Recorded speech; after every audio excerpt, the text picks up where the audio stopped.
পাঁচ মানিক্য 30 ফুল 1 বিঘা তার 4 আঙ্গুল কি জিনিস?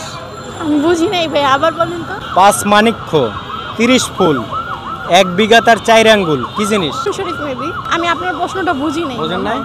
পাঁচটা মানিক্য 30টা ফুল। মানিক্য মানে কি? মানিক্য বোঝেন না?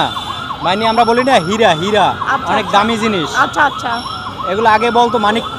আচ্ছা আচ্ছা ওগুলা মানে পাওয়া যায় না, ঝিনুকে সাগরের তলায় থাকে মানিক, হীরা মানিক, চুন্নি পান্না এরকম বলে না। এটাকে বোঝানো হয়েছে পাঁচটা মানিক্য 30টা ফুল 1 বিঘাত আর 4 আঙ্গুল।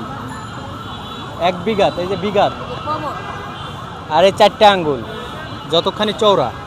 এটা দিয়ে কি বোঝানো হয়েছে? এটা তো গুগলি প্রশ্ন করছি আপনাকে, এটাও ইসলামিক প্রশ্ন।